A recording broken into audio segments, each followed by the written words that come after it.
All right, welcome to Mysterious Circumstances podcast. I have a great interview for everybody today. As you know, I am into crime as well with my various other podcasts and the teamwork that we do on the side. Um, Today, I'm joined by Matt Murphy, and he is a former homicide prosecutor, current legal analyst for ABC News. Spent over 20 years assigned to the sexual assault and homicide units of Orange County District Attorney's Office. You tried a lot of murder cases. You've prosecuted cold cases, serial killers, no body murders, which I definitely want to touch on that. Now you're into private practice and you appear as a legal analyst on national television shows, including 2020, Good Morning America, various other programs on Hulu. I am 100% sure I can go on reading for like 20 minutes about the stuff that you do and have done. But Matt Murphy, welcome to the podcast, and it is a pleasure to have you on today. Happy to be here. I am excited to read your book. That is honestly the reason why you're on here. You've written a book called The Book of Murder: A Prosecutor's Journey Through Love and Death, where you talk on a lot of those various topics. And I'm excited to come out. It comes out on September 17th. I will have all of that in the description of the video for the listeners and the watchers. And yeah, like I said, happy to have you on. And let's go ahead and get started, man. All right. How did you get into wanting to be a prosecutor, into crime? What was the path that led you there? Well, it's probably a combination of a bunch of different things. I grew up in LA, and I grew up in LA in the 70s. So there's a great line in The Princess Bride, when Inigo Montoya comes and he's like, Yeah. he has this big moment of revenge, and it's the bad guy, the six-fingered man, said, "You have an overdeveloped sense of justice. It's going to get you in trouble someday." And I think that I had my first fight I ever got in as a little kid on the playground. It was actually a kid named Danny Berman who was being picked on by another kid whose name I'll leave out. And I was 10 years old, and I do not know what came over me, but I just couldn't take it anymore. And I ran over and I punched the bigger kid right in the mug. And in a way, I suppose I've kind of been doing that ever since. And and physically he was bigger. I wound up instantly regretting it. And I've gotten in quite a few scraps over the years where it's kind of been the same thing, where I go running in and throw the punch to try to help the guy that's getting picked on, and wind up, probably getting the brunt of the beating myself sometimes. But I'm a California kid. I grew up in LA, and I went to Santa Barbara UCSB for undergrad. And I lived near the beach, and then I lived on the beach, and I've been surfing my whole life. So I sort of stumbled my way into law school down in San Diego. And I had, the way it works in law school is your first year, you just concentrate on surviving. And then the second year, at the beginning, you interview for a clerkship for your second law school summer. And I had three groups kind of that I was interested in, that were interested in me. There was a big highfalutin plaintiffs firm in Orange County that wanted to bring me in and make lots of money. And then there's the FBI. I did a series of interviews with them, and I really liked them, and they liked me back. At least the recruiter did. But back then, the way the FBI operated is, if you joined the FBI, you couldn't work in the town you grew up in, where you went to college, or where you went to law school, which for me took out Southern California, which back then was the only place I wanted to live, because that's where you could work and surf. So my third option was the Orange County DA's office. So I wound up working for a woman named Kathy Harper there, who brought me into it was the writs and appeals unit in this clerkship, but it was her whole background was sexual assault. And I knew by the end of my first day, that's what I wanted to do. And I originally had a 3-year plan that I was going to be a DA, learn how to try cases over the course of 3 years, and then go into big law and make big money. And that was the plan. And then 26 years later, there I was, in the senior DA in homicide, where I'd been for 17 years, and I spent 4 years in sexual assault before that.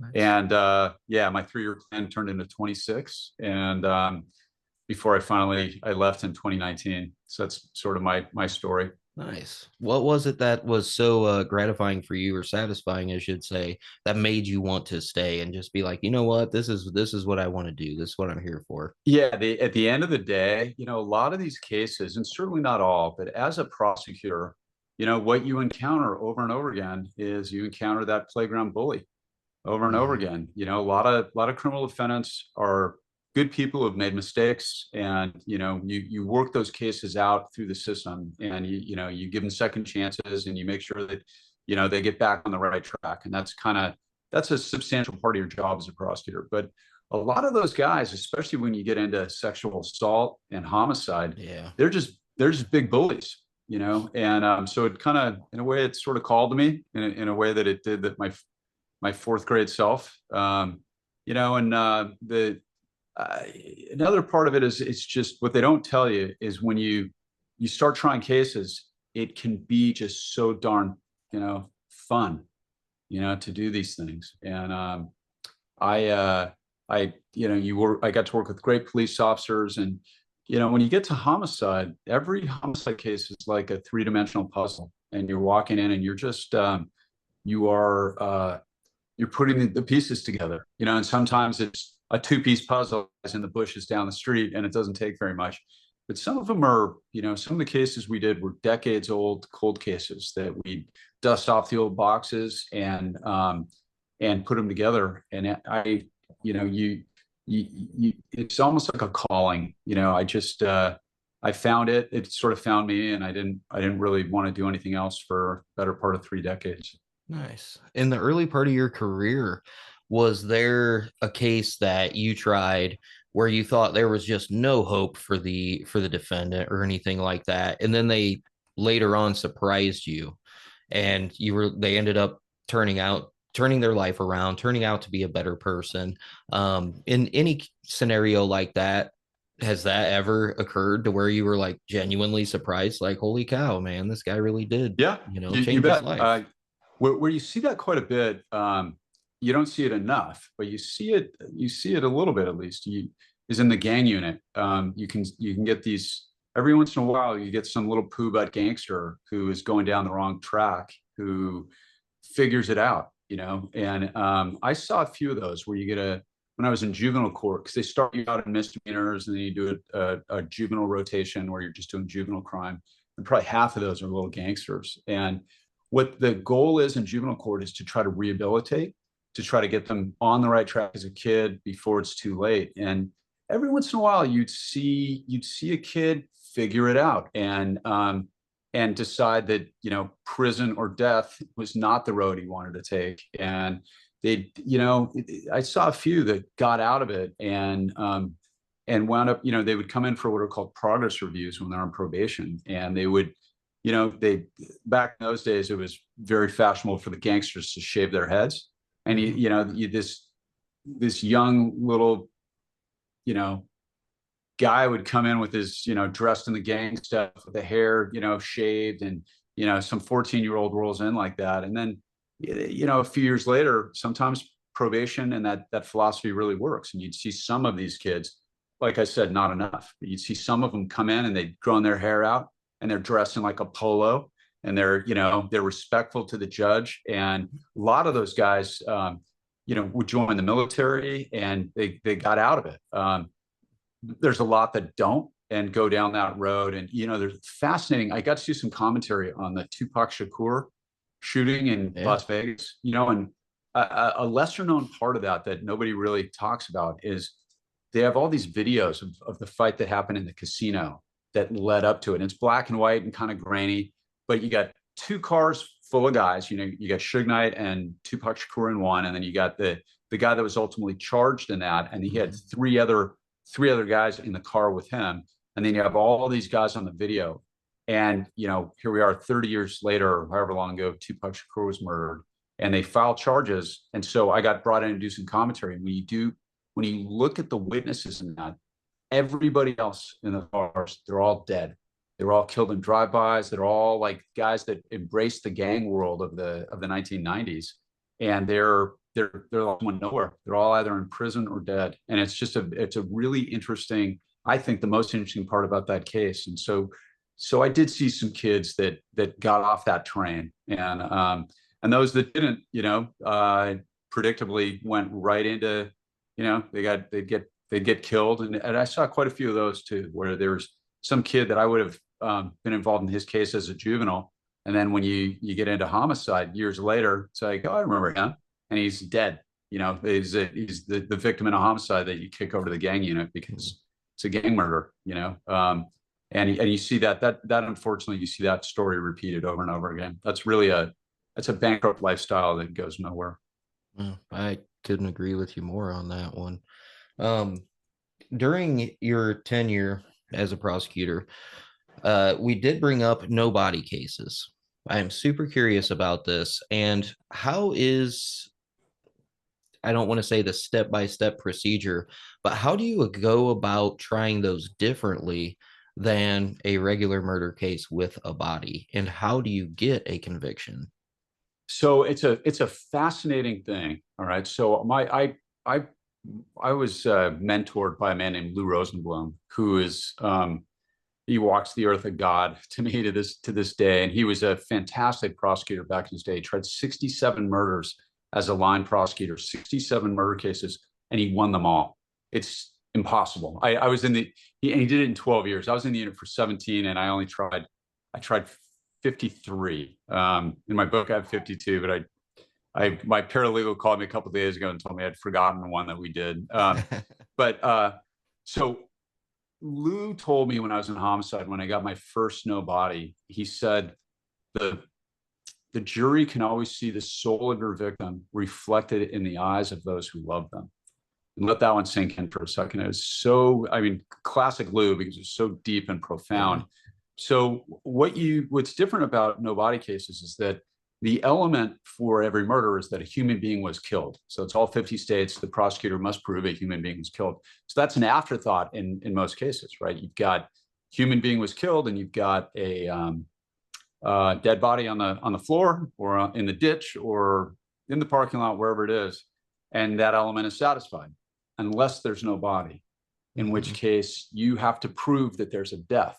And in order to prove the death, you have this strange advantage that a lot of prosecutors and detectives don't realize on no body cases. You get to prove that the person is dead. So you get to call the person, like your victim's grandma, to say he never would have missed my Christmas that I had from every year. And you get to call her his best friend, say never would have missed the big game. And, or his girlfriend to say he never would have left his dog, and what you do in no body cases, the jury then gets an idea of who your victim was as a person. And you don't get to do that on a regular murder. It's just, you have a dead body. The character of the victim is rarely an issue.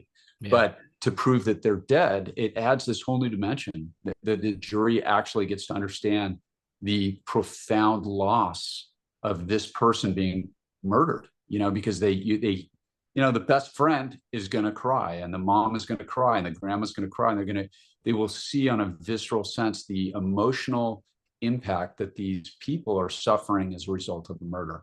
And it's, it's a completely different dynamic. And at first I thought, how the hell do we do these? And then when you do a couple, it's like, this is its own type of case. I wound up prosecuting 5 no body jury trials. And, a lot of prosecutors haven't done one, and they don't understand that you really, like, there's a case out of, I think it's North Carolina, the Heather Elvis case, where there was a man who's basically having an affair. She was a food server at a place called the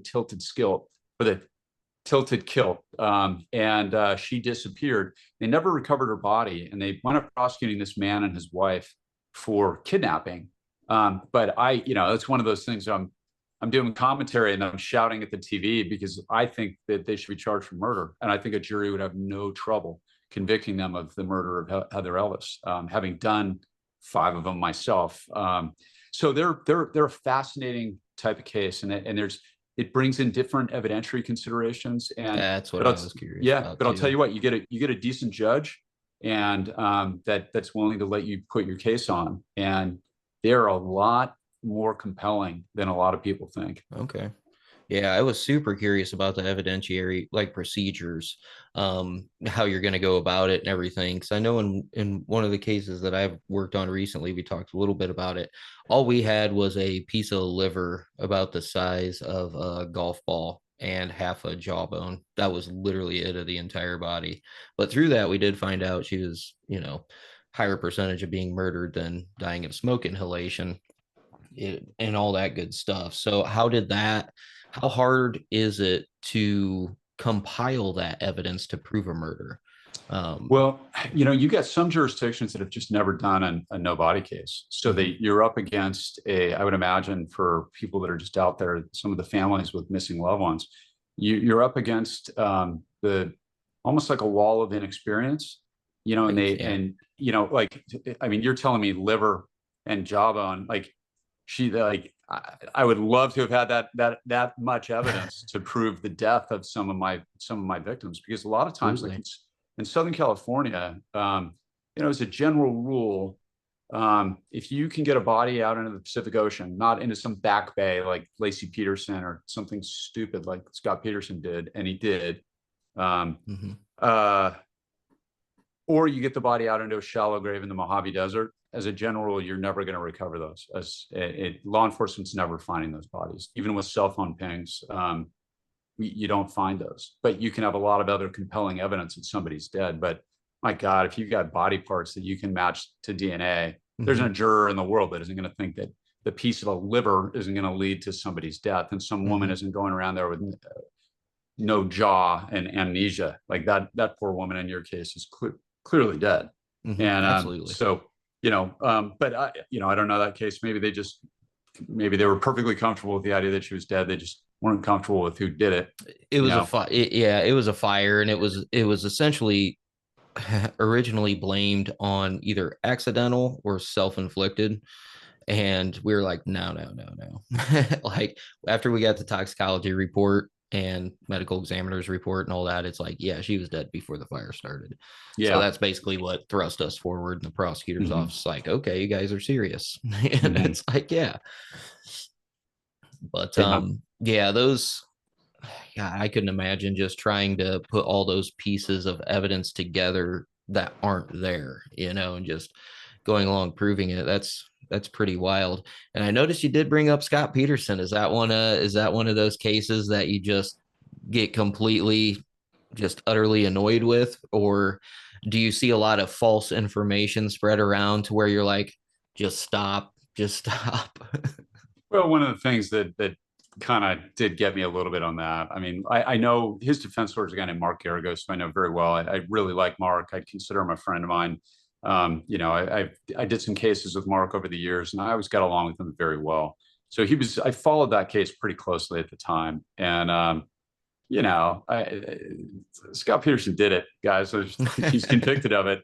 I mean, I've heard all this stuff like, there's a cult down the street, and I'm sorry, but it's when there's two reasonable interpretations, that always goes to the defendant. When there's one reasonable interpretation and one interpretation of evidence that is insanely convoluted and makes no sense. Who's it? Arkham's razor. I think the famous ancient philosopher said the simplest explanation is usually the correct one. And but like that is your generic run of the mill domestic violence murder. He's Mhm. having an affair. All the pieces, just everything about that.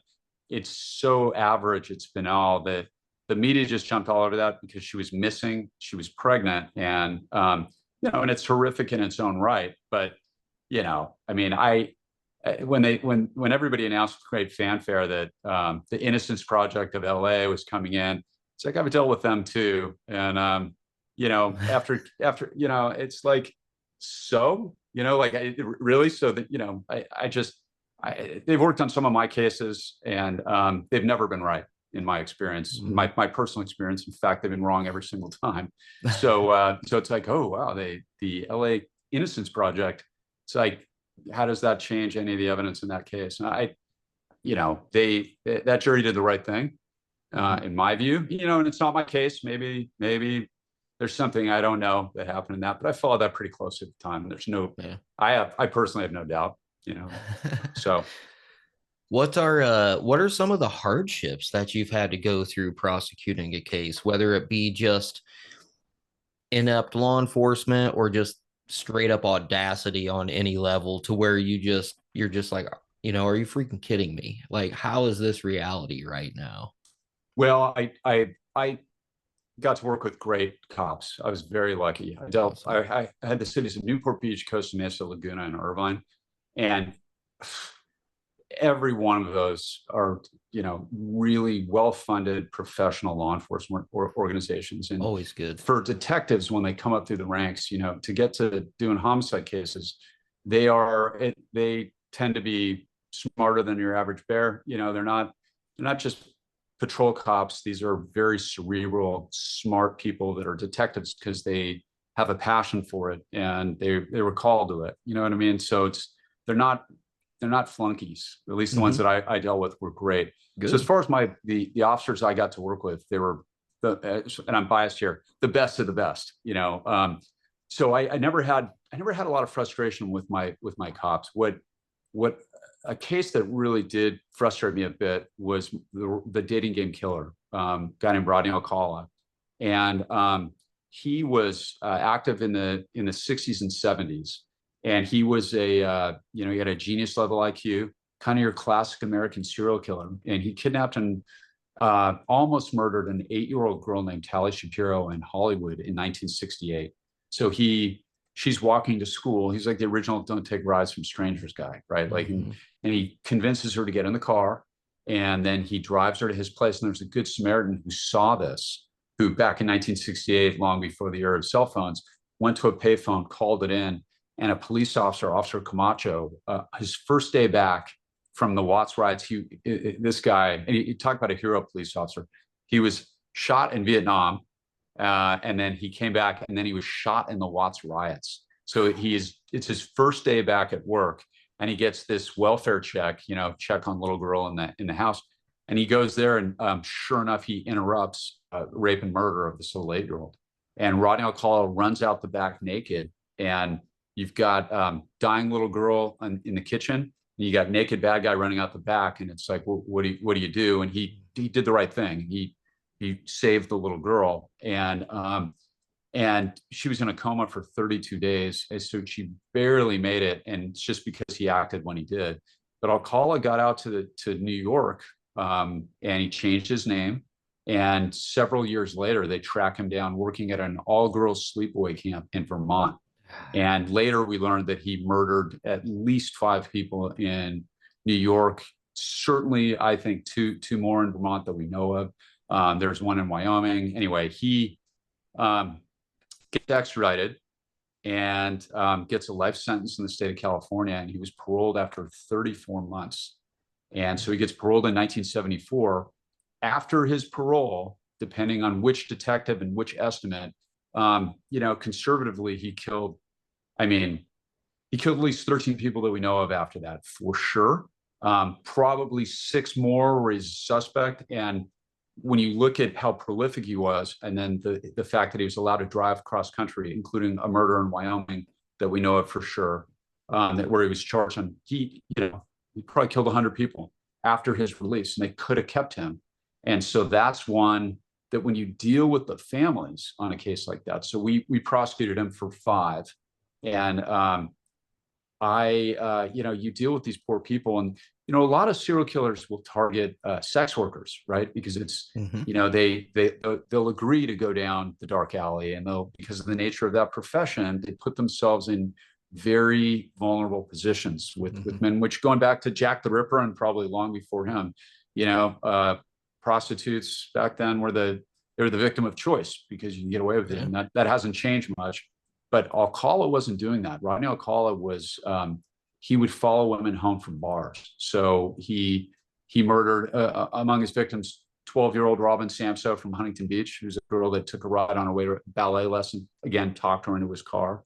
There was a legal secretary named Charlotte Lamb in Santa Monica. Georgia Wickstead, who was a pediatric cancer nurse. He murdered her in Malibu. Jill Parento, who was a computer programmer. So he was murdering the women that we all know and love in our personal lives, and none of them should have died. And that's one that haunts me to this day. It is so frustrating, especially as California now is making a hard left turn into things like early release and Yeah. therapy for these guys. And I'm here to tell you, it does not work. When it comes to sex offenders, you can give them all the therapy in the world and give them all the help, air quotes, that you could come up with. As long as they draw breath, they're going to want to kill people and or rape them or do both. And it was so predictable and it was so avoidable, and it just caused so much suffering for the families of those poor victims. And that one breaks my heart, and it breaks my heart to this day. It is absolutely refreshing to hear somebody just put it plain out there. I mean, I'm pretty sure most people can agree with exactly what you said. Like, there's at some point, there's no rehabilitation. It is Oh, what it is. I'll even take it a step further. For elected officials, they have a moral responsibility to the innocent people of their community to do everything they can to prevent predators like Rodney Alcala from being released. And I don't understand the political push that has sympathy for these people. This is a guy who Agreed. sadistically tortured his victims to death. Like the images are in my mind, are too graphic to share with you about what he did to these poor women. And because it's, back in the 1880s, there was a German psychiatrist named Dr. von Ebbing, who was a contemporary of Sigmund Freud, and he wrote a whole book about serial killers, and he called them sadistic lust murderers. And that term, I think, is a lot more accurate than serial killer, because serial killer you're essentially just counting the number of victims. That gets into what they're really all about, like the Ted Bundys, the Jeffrey Dahmers, the BTK killer, Gilgo Beach killer, Rex Heuermann. If he's presumed innocent right now, but there's a sadism and a torture element to a lot of what serial killers do. And elected officials have a moral and legal obligation to protect their constituents from those guys. And look, there's a DA in Los Angeles County named George Gascon, who has come in so hard on releasing murderers and child molesters and rapists from California State Prison that, as far as I'm concerned, that man has blood on his hands by doing that. And I'll debate any of them anytime, anywhere. I know these laws. I worked these cases professionally for almost 2 decades. And I think that they have a duty, and they are failing when they don't do it. The amount of stress and frustration in your daily life through those 20 years was probably insane, man. What would you say, if you had to pick one case, was the hardest to get a conviction on, and why? Well, I had one where I went up against my old mentor, Lou. So the guy who won 67 murders in a row is the best trial lawyer I've ever seen. We had a cold case in Orange County. It was a girl named Kathy Torres. Maybe I shouldn't say girl, she's a young woman. She was 22, and she had her boyfriend Sam Lopez, and she disappeared for about a week. She was later found in the trunk of her car, and we had there was no evidence in the car indicating that Sam was there, but we did have some forensic evidence indicating that it might have been his cousin Javier, who he said he was there that night. And the case was submitted back in 94, and it was refused for lack of evidence. Then it was submitted again in 1995, refused for lack of evidence. And I think it was even submitted multiple times for review by the homicide unit, and they kept refusing it. And then, a new detective came in, and I was one of the cold case deputies then, and he brought it back. And it was just really, really tough, because I was going up against the best trial lawyer I'd ever seen. And he had left the office and came in as a defense lawyer. And, that one was really tough, because it had been rejected a bunch of times. The case was 15 years old when we filed it. And I figured, there's absolutely zero doubt in my mind that he committed this murder. And, we with a couple of really good detectives, my old investigator Larry Montgomery and another guy named Darren Wyatt, and we put that together for the family, trying to bring some justice to them, and we convicted him of a first-degree murder. And that one was probably the toughest trial I did, just because Lou was so good. Just tactically, this is a man who taught me how to prosecute murder cases, and here I am defending him. And we rolled into that trial. I think we were, combined, I did that later in my time. So he did 67. I think we were up to about 104 murders between the two of us, and neither of us had ever lost a trial at that point, a homicide trial. And so one of us was walking out with a W, and one of us is going to walk out with an L.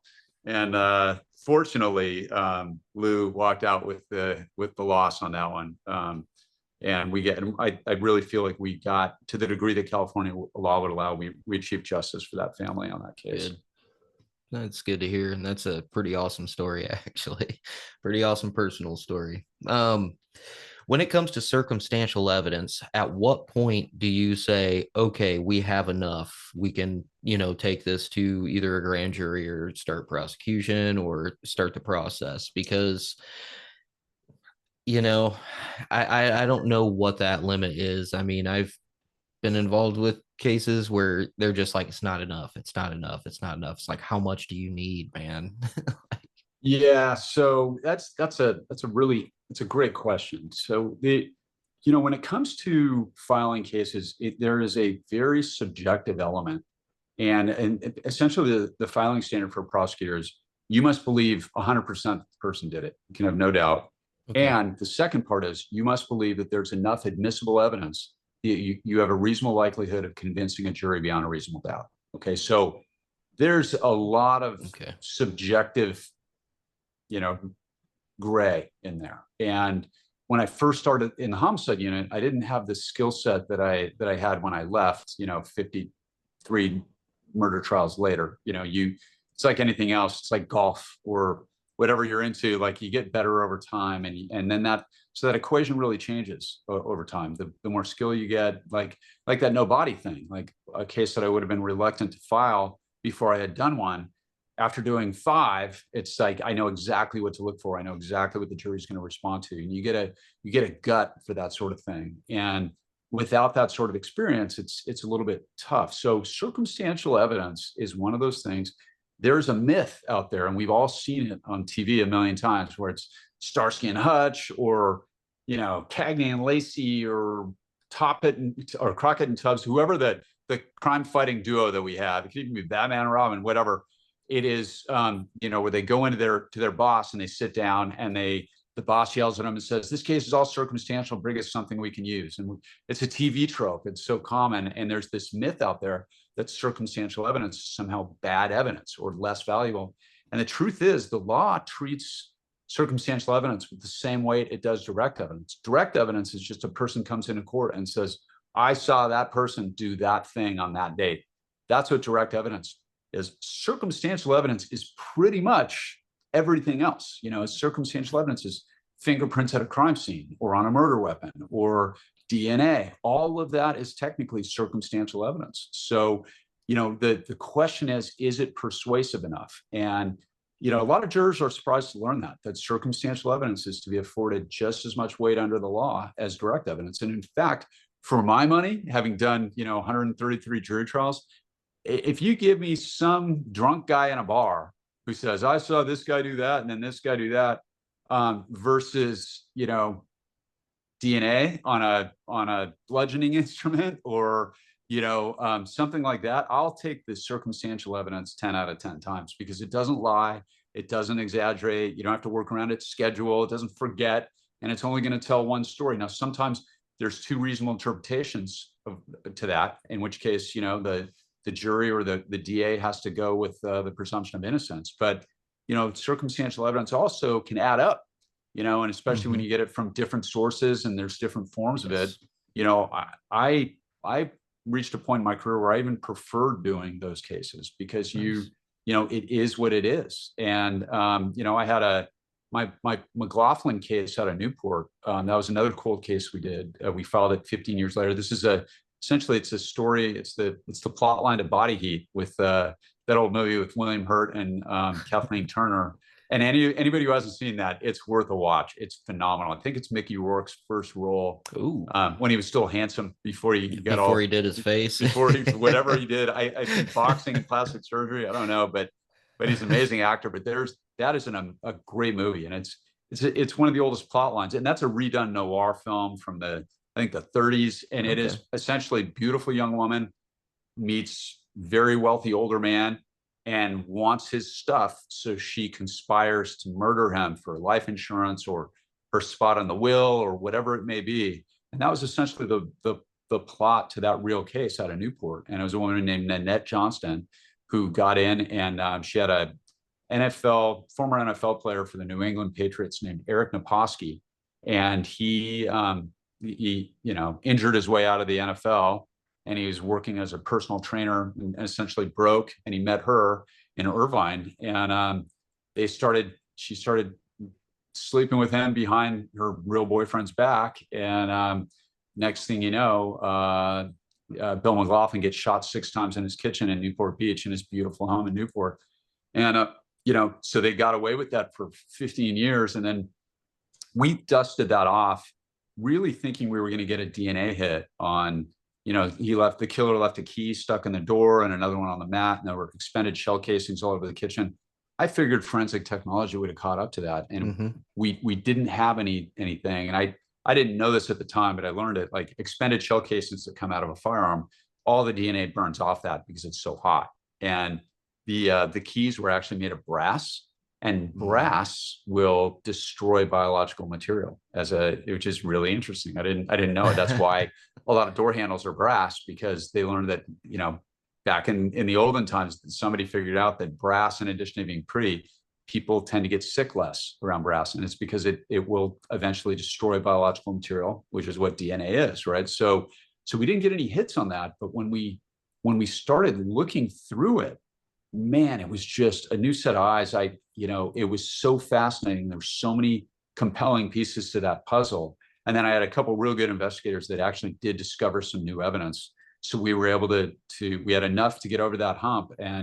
But the judge at sentencing, he made a comment, and I don't want to paraphrase it too much. And of course, this is on the record, so the defense knows about it, but it was something along the lines of, this is a circumstantial case, but this is an overwhelmingly convincing circumstantial case. And I have no doubt you did it. And you did that. He made those comments at sentencing, and we convicted both of them, and they both received life without possibility of parole in California State Prison. And hopefully we'll never get out, although my crazy home state, never know, seems to be hell bent on releasing everybody they can these days. So we'll see. Yeah, that's what I keep hearing, unfortunately. So let's talk about your book. What made you decide to write this, and what kind of stuff can readers expect in there? So what this is it's kind of it's part memoir. It's essentially my time in Homicide. So I went in, I got moved out of sexual assault into Homicide, and I didn't know anything about murder cases, and in fact, most of what I learned about Homicide, I knew from just watching true crime, and so I walked in there, and I kind of take the reader through my education, like for the Rodney Alcala case, for example, I thought, serial killers were all like the character Buffalo Bill from Silence of the Lambs, right? Like I've seen Silence of the Lambs. I know what a serial killer is. And in fact, they're very different than that. They are the guy in front of you in line at Starbucks. They are your neighbor. They're the people they're the guy that you would last expect would be a serial killer. And that's one of the things that are fascinating about them. And I walk the reader through that. And I walk the reader through, we've all heard terms like first-degree murder, second-degree murder. And I'd explained it so many times to jurors over the years that I thought I'd take the reader through the same thing, like breaking down these concepts. We're all familiar with it, but what does it actually mean? How does it actually work? So I hope it's educational. And then I talk about the forensics of DNA evidence. Okay. I have a section on that where I explain how DNA works in a forensic context. And really, so if I can understand DNA forensically, trust me, anybody can understand DNA forensically. So I take them through that. I try to educate people, and then and I walk them through my journey, and some of the behind the scenes stuff that goes into, in Orange County, it's a vertical system. So a lot of the vast majority really of prosecutorial offices, it's an assembly line concept where the police investigate, and then they put it on one DA's desk, who reviews it for filing, who hands it to another DA to do the preliminary hearing or the indictment, and then it goes to somebody else to try it. And so each person has a role, And Orange County does it that way until you get into the specialized units like sexual assault or homicide. In homicide, the way it works, being vertical, you get assigned those cities, whatever cities you're assigned. You're assigned a police officer as your full-time investigator in the unit, and then you go to the scenes. You actually start the night of the murder or the afternoon of the murder, and you're there with your detectives, and then they're with you all the way through the process. So you're there with the lead detective that night, reviewing search warrants and making sure that the constitutional rights of any suspect are scrupulously honored. And then the lead detective who you were there with at 3 a.m. is sitting next to you at the end. They through the whole trial and at sentencing, there they are, and you go through this together. And it's a team concept where you're there on the ground, and it's fascinating. So we would go to our own crime scene. So I walk the reader through, like, the introduction is my first. I take them through my first murder scene and what's going on in my stony, crazy brain as I'm watching this.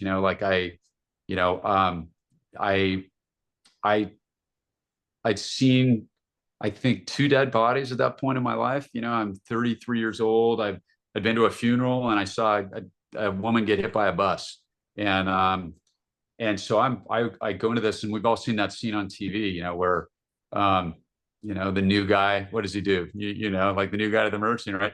They always puke. Yeah. Right. So I'm thinking this must be a real thing. I've been in the unit for 1 week at this point, or not even a week. This was my first week. So I get the call out and I go in. And so I walk the reader through that. Like, I walk in with a suit and I'm looking official, but what is really going on in my head is the worst imposter syndrome ever. And I'm thinking, just don't puke, don't puke, don't puke. And I walk him through that, and I see this guy, and this poor man had been murdered. He's on the floor of a kitchen, and he's on his back, and he had a wallet chain in his, leading to a wallet in his right back pocket, but he had a folding knife in his left hand. And I'm thinking, don't puke, don't puke, don't puke. And I open my eyes and I look at it, and it instantly made no sense, and it's instantly like, why would a right-handed guy keep a knife in his left hand, hold a knife in his left hand? Or if he's left-handed, why would he have his wallet in his right back pocket? And it was just one of those things. And it was like, and just instantly felt a weird sense of belonging. And he'd been shot a million times. And it turns out it was a domestic violence love triangle sort of setup. And that was a wild case. And it was my first scene. And, and I remember looking down at his shoes, and just, the thoughts in my head is I wondered if he had any inkling that those would be the last shoelaces he would ever tie in his life, and he put his shoes on it. I share a bunch of that stuff, like what really goes on in your mind when you're at a murder scene and how it works. Like, we've all seen, that yellow tape. What's really going on behind the scenes in the yellow tape? And I try to walk the reader through that. And then what I do is I take them through about a dozen of my more high profile cases that I worked on. I had, the dating game killer. I did the Samantha Runyon case. Originally, I was the filing deputy on that. That was a 6-year-old little girl that got kidnapped. Actually, she was 5 by a guy named Alejandro Avila. And that was huge national news back in the time. Dirty John was one of my cases. I walked the reader through that, and even give some online dating tips. Some of the things I learned from some of the relationships on that. And there's a taxonomy of murders. There's a child abuse murder is totally different than like a gang murder, which is still a completely different animal than like a 7-Eleven robbery gone bad, or serial killers or conspiracies to commit murder for money. They all result in the same thing, with a dead human being, but the ways you get there and what happens in the investigations into those cases are all very different. And so I thought it would be a great thing to share some of that with people. And for those that are interested in true crime, it's kind of so it's part memoir, part instruction manual, and then part just story after story of these really interesting murder cases that I was I did the Skylar De Leon case out of Newport, that couple that was tied to the anchor and thrown overboard. The William McLaughlin case, like I said. I did the Ed Shin case. That was a man who murdered his business partner and buried him in the desert. That was a nobody case. I had the Hussein Nairi case, which was a guy that committed a horrific kidnapping for ransom, essentially, and they sexually mutilated the victim out in the desert.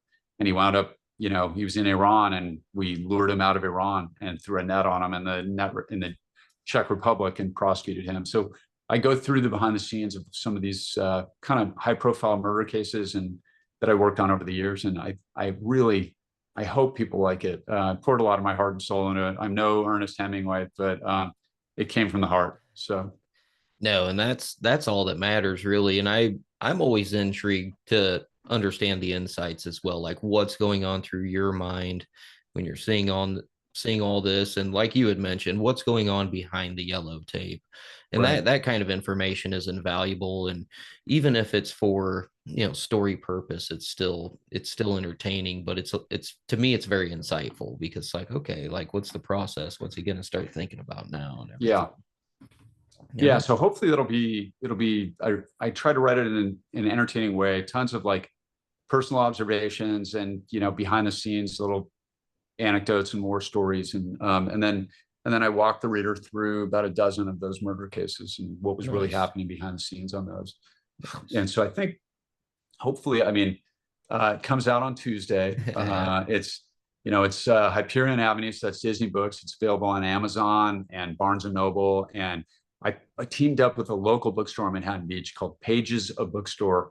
It's pagesofbookstore.com, and they're I'm trying to help my local brick and mortar sell a few. And I went and did some signed copies with them. And all of these things are up on my website, on my Instagram too, which is at Matt Murphy Law. And so I really hope that I hope they like it. Hey, I'm a little nervous, huh? I put myself out there a little bit on this to talk about my childhood a bit, and and I just I know that there's Everybody's a critic, well, especially given the nature of what I did. I tried a lot of cases against there's I got along very well with most defense lawyers that I tried cases against, but there's one I talk about a little bit in the book. I don't name this person, but there's one lawyer that I wasn't able to we didn't shake hands at the end of my entire career. I've tried 250 cases to verdict if you count my bench trials in addition to my jury trials. I've shaken the hands of every single one of them except for one. And this guy has he works for a large office in Orange County, and I'm sure his coworkers are gonna bash my book when it comes out, and I stand by every word that I said in that thing. So I'm sure there'll be a little bit of review bombing, but right now it's doing great on Goodreads. We were at 4.77 stars out of 5. Nice. For the Goodreads review, and I got a really nice write up in the New York Post, and I've got some awesome people that are interested in it. Megan Kelly is gonna give me an hour, and Nice. Ashley Banfield, Nancy Grace, Elizabeth Vargas. They're all they've all been nice enough to help get the word out there about the book. So hopefully people buy it, and hopefully they like it. Oh, I'm sure they'll like it. And if they don't, I tell you what, when I started podcasting, I was about a year in, and somebody told me never take criticism from somebody you wouldn't take advice from. Yeah, and that really stuck with me, man. Yeah, that's a great quote. Yeah, I like that. Yeah, it stuck with me and it's helped. But other than that, what do you got in the future? Are there any current cases that you've been tracking and following? Oh, so yeah, I've been doing commentary for the Go-Go Beach murders here in New York, nice. Where I am right now. Rex Heuermann is accused of felon. I'm fascinated by that one because it's sort of the next stage of serial killers, I think, where he's committing these murders with forensic science in mind, which is fascinating. I've been doing some commentary for the Brian Kohberger case out of Idaho. They just had a change venue on that. I just saw that. Yeah. Yeah, and then I'm still practicing law, so I'm still taking on. Oh, cool. Yeah, I'm very select about the cases that I take on, but I'm defending some police officers right now. One in particular that, it's a rough time for them, and some of them really need the help. Not all, but some certainly do. And definitely. Yeah, so I'm working on a second book right now. We're working on a proposal for that, which I think it's almost a sequel where I'm going to focus. I did 13 cases that technically qualify as serial killers. 6 what I think are true blue, and I only talk about one of them in this book. So the next one, I still have some meat on the bone. So I think we're gonna make another proposal. So hopefully people like this first one, because then Disney will let me write a second one. So Good deal. Good deal. So I guess with that being said, are there any final thoughts or anything you want to say to the audience about your book or anything like that? no, and if you can pardon the shakiness, here's what it looks like. Book of Murder. It's going to be up on hopefully every Barnes and Noble. Hopefully it'll be on the table starting in just on the 17th. So hopefully people are able to see it, and I really hope people like it. All right, that sounds good. And Matt Murphy, I cannot thank you enough for taking the time out of your busy schedule to have this interview. Oh, thank you so much for having me. All right, it was great talking to you. Likewise, All likewise. right. We'll talk again. Okay. Yep. Bye. Bye.